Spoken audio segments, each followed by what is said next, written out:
অতঃপর যখন তোমরা নামাজ শেষ করো তখন দাঁড়িয়ে বসে ও শায়িত অবস্থায় আল্লাহর জিকির করো, কেননা সেজদারত অবস্থায় যেই দোয়াই করা হোক না কেন আল্লাহ তা কবুল করে নেন। অতএব তোমরা অধিক মাত্রায় আল্লাহর কাছে দোয়া করো। সেজদা অবস্থায় আল্লাহ দোয়া সব থেকে বেশি কবুল করে।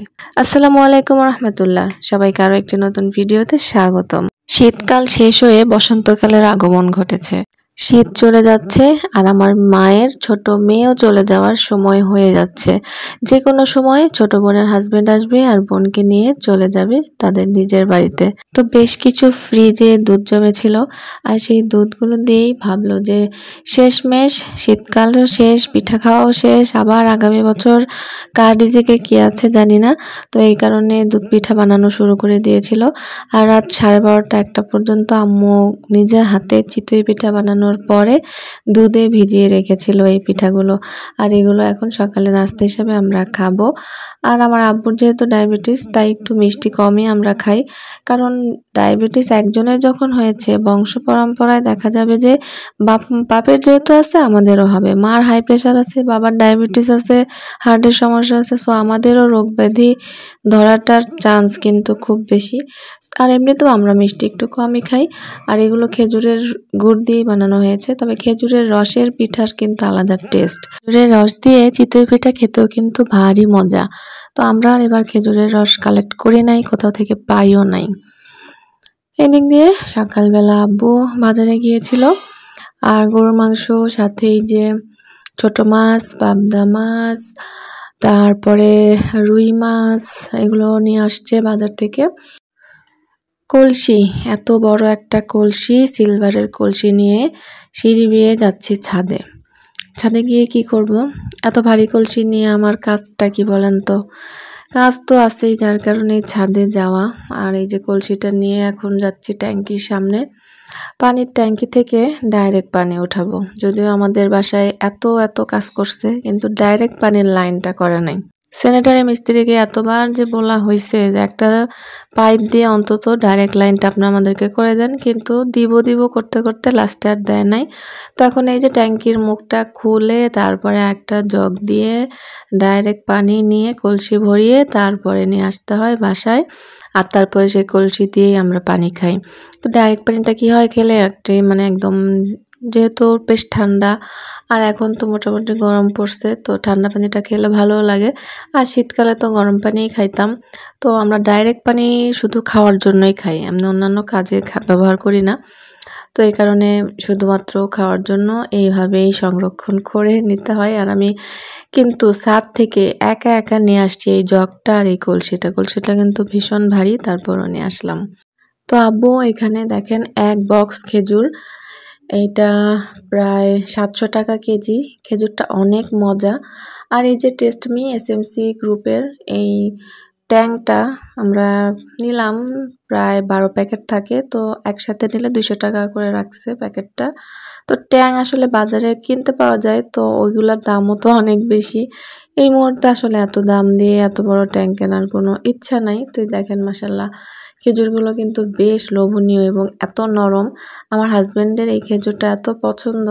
আর সে যখন সৌদি আরব ছিল তখন আর খেজুর, ট্যাং এগুলো নিয়ে চিন্তা করতে হয় নাই, কিন্তু এখন যেহেতু নাই, সো এখন তো কিনেই খেতে হয়, কি আর করব। তো এই যে এখানে খেজুর প্রায় একটা বক্সে তো 5 কেজি 10 কেজি এরকমই থাকে। তো এখানে কেনা হয়েছে। আর এই যে দেখেন যখন সে সৌদি আরব ছিল আমাদের একটা ট্যাঙের বক্স, একটা ট্যাঙের কৌটা আরও ছিল, আর সেগুলো মানে ফেলেই দিছি না কাকে জানি দিছি, খালি বক্সগুলো মনে নাই। তো এখন এই যে 3টা আছে। তো সে যদি এখনও সৌদি আরব থাকতো, বা আসলে এখন যেহেতু ইউরোপে আছে, ওভাবে ইউরোপ থেকে মানে বাসার জন্য কার্গো করে জিনিস পাঠানো সম্ভব না। সৌদি আরবে থাকতে তো আলহামদুলিল্লাহ অনেক কিছু পাঠাইছে। তো যে দুধের স্বাদ ঘোলে মেটানোর অবস্থা আর কি। এখানে রান্নাবান্নাও শেষ। সিমের বিচি দিয়ে তেলাপিয়া মাছ রান্না করা হয়েছে, শুধু সিমের বিচি আর টমেটো। ওই যে মেলা থেকে সিম দিয়েছিল মামিরা বাড়ি থেকে, ওই সিমের টসটসে বিচিগুলো দিয়েই আজকে সুন্দর ঝোল করে রান্না করা হয়েছে তেলাপিয়া মাছ। সাথে এখানে ভাজি, নতুন আলু দিয়ে ফুলকপি সিম দিয়ে ভাজি। এখানে শাক ভাজি আর এখানে ডিম তরকারি। আদা রসুন ব্লেন্ড করার মতো কষ্ট আর কিছু নাই। আলহামদুলিল্লাহ, ব্লেন্ডারটা যদি নষ্ট হয় তো জীবন শেষ। একটা ব্লেন্ডার কিনতেও কিন্তু 4-5 হাজার টাকা লাগে। তো আলহামদুলিল্লাহ আমাদের ব্লেন্ডারটার আল্লাহ আরও দীর্ঘ হায়াত দান করুক। ইলেকট্রিক জিনিস টিকে গেলে ভালো, না টিকলে তো শেষ। তো যাই হোক, ব্লেন্ডার করলাম। খাওয়া দাওয়া শেষ করে বিকালে একটু মার্কেটে এসেছি। তো মার্কেট থেকে বেশ কিছু জিনিসপত্র কেনাকাটা করে দেখলাম যে 1299 দোকানটা এরপর মানে এখন পর্যন্ত আসি নাই। আশেপাশে সবাই বেশ ভালো রিভিউ দিল। আমাদের এলাকাতে বেশ বড় সড়ো করে একটা দোকান হয়েছে। তো এখানে ঠিক কী ধরনের প্রোডাক্ট আছে এবং কীরকম মাল এখানে উঠাইছে সেটা দেখার জন্য আসলাম। তো মাশাআল্লাহ বেশ ভালোই জিনিসপত্র, 100 টাকা করে দাম এবং দেখে মনে হচ্ছে যে খারাপ না, মানে হাতের কাছে রিজনেবল এবং জিনিসগুলো খুঁজে খুঁজে কিনতেও কিন্তু বেশ সময়, কিন্তু সব কিছু যদি আপনি একসঙ্গে পেয়ে যান তাহলে তো আপনার সময় বাঁচে, টাকাটা বড় কথা না। 100 টাকা দিয়ে এক পিস জিনিস কিনতে গেলেও তারপরেও দেখা যায় যে 500 টাকা দিয়ে 5 পিস জিনিস। আর অন্যান্য মার্কেটে গেলে দেখা যায়, যেমন আমি বলি একটা উদাহরণ দিই, আমি রুটির বক্স কিনছি একটা, তো এটা মার্কেটের ভেতর থেকে কিনছি, ওনারা 120 টাকা করে রাখতে চাইছে। তো এভারেজে আরও কিছু জিনিস কেনা হয়েছে, তো আমার হিসাবে পার পিস মানে ওনারা আর কি অ্যাভারেজের দাম যেহেতু 20 টাকা কম দিয়েছে, তো রুটি মেকারের দাম মানে মেকার না সরি, রুটি বানায় রাখার পর যে প্লাস্টিকের বক্সগুলো ওইটা আর কি, তো 100 টাকা আসে।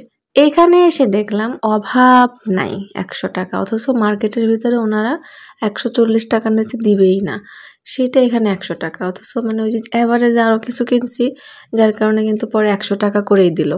তো ওইভাবে তো আর তখন দাম না জেনে আপনি কিন্তু দামাদামি করা যায় না, ঠিক এরকম অবস্থা। এখানে দেখেন প্রত্যেকটা মগই 100 টাকা, কাপ পিস 100 টাকা। তো আমার কাছে বেশ ভালোই লাগলো, হাতের কাছে সব কিছু এবং সবই প্রয়োজনীয়। এই মগগুলো কিন্তু আমি মার্কেটে অনেক দেখেছি, কিন্তু কেনার সাহস করি নাই। তবে কি মার্কেটে দামাদামি করলাম, ধরেন 6টা কাপ পিস 600 650 টাকা চেয়েছে, কিন্তু এখানে এক মানে একটা সেট নেবেন কাপ পিস 100 টাকা করে, তো 6টা 600 টাকা। তবে মার্কেটে দামাদামি করলে হয়তো 550 দিয়ে কিনতে পারা যেত। তো যাই হোক, এই দিক থেকে আবার মানে একটু লস সব কিছুই ভালো থাকলে খারাপও আছে এরকম। তবে আমার কাছে ভালো লেগেছিল, কারণ হচ্ছে আমি যেই জিনিসগুলো খুব কম মূল্যে খুঁজতেছিলাম এতদিন, সেগুলো খুব তাড়াতাড়ি হাতের কাছে পেয়ে গেছি। যেমন কিছু মগ আছে, শোপিস আছে, তারপরে গিফট দেওয়ার জন্য কিছু সিম্পলের মধ্যে প্রোডাক্ট খুঁজছিলাম, সেগুলো আছে। তারপরে টাওয়েল আছে, কুশন আছে, আরও বেশ কিছু, যেমন এই যে মোড়াগুলা প্লাস্টিকের। তারপর বাচ্চাকে, আমার মেয়েকে টিফিন দেওয়ার জন্য যে হ্যান্ড ব্যাগগুলো সিম্পল 100 টাকা করে, এইগুলোও ছিল। তো ভাল লাগছে, আমার কাছে খুবই ভালো লাগছে। আমি নেক্সট আসলে আরও অনেক কিছু কিনবো। আজকে যেহেতু সীমিতভাবে আগেই কিনে ফেলেছিলাম, তো এই কারণে এখান থেকে কিছু কিছু জিনিস কিনেছি। তো ওই যে মগটা হ্যাপি বার্থডে, ওইটা একজনকে গিফট করব। এই যে আমার ছেলের জন্য 100 টাকা করে এই খেলনাগুলো কেনা হয়েছে। আর যেই বক্সটা দেখলেন স্যুপ সেট, ওইটাও আসলে গিফটের জন্যই কেনা, তবে ওইটা আর কি মার্কেট থেকে কিনছি। তো আমার ছেলের জন্য প্লাস্টিকের জিনিস কিনেই শান্তি পাই, কারণ সে হলো এক খেলনা 14 বার নেয় না, একবার খেলেই শেষ।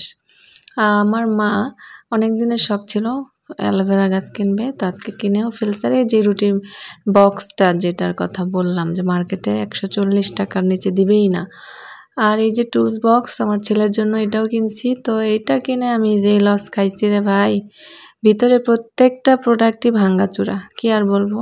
সাথে একটা পাপোশও কিনছি, ভাইরাল পাপোশ। অনেকেই দেখলাম এই পাপোশগুলো আমাদের মতো মধ্যবিত্ত যারা আছেন তারা কিন্তু নিউ মার্কেট থেকে কিনছিলেন, আমিও কিনে ফেললাম আজকে। আর এখানে আমাদের পাশের বাসার আন্টি, শুধু সে আমাদের আন্টি না, সে আমাদের প্রতিবেশী না, একদম আপন আত্মার আত্মীয়র মতো আন্টি আমাদেরকে রেখে একটা মানে কি বলবো, যদি ভর্তাও হয় সে আমাদেরকে দিয়ে খায়, মানে কোনো কিছু অল্প হলেও আন্টি আমাদেরকে দিয়ে খাবে। তো আমার ছেলের জন্য নিয়ে এসেছিল এই পপকর্ন, এটা নাকি রেডিমেড, আমি দেখেছি মোবাইলে কিন্তু কখনো কিনি নাই। তো আজকে আন্টি আমাদের জন্য, আমার ছেলের জন্য নিয়ে আসছে। তো এটা আজকে সুন্দরভাবে ফ্রাই প্যানে দিলাম, যে ভেজে দেখি কেমন লাগে। তো অনেক টেস্ট ছিল, অনেক খুব ভালো লাগছে, একদম সিজনিং করা। তেল লবণ সব অ্যাড করা, শুধু দিলাম আর সুন্দর ফুটে উঠলো। অন্যগুলো যেগুলো আর কি মার্কেট থেকে কিনি সেগুলো দেখা যায় ফুটে না, নষ্ট থাকে, এই থাকে সেই থাকে, কিন্তু এটা একদম সুন্দর। দামও যেমন জিনিসের, কামও তেমন, বুঝছেন? 25 টাকা প্যাকেট, তো দাম থাকলে জিনিসের মানও ভালো থাকে, কি বলেন না? তো যাই হোক, আজকের ভিডিওটা কেমন লাগলো কমেন্ট করে জানিয়েন। আজকের মতো বিদায় নিচ্ছি, ভালো থাকবেন, আল্লাহ হাফেজ, আসসালামু আলাইকুম ওয়া রাহমাতুল্লাহ।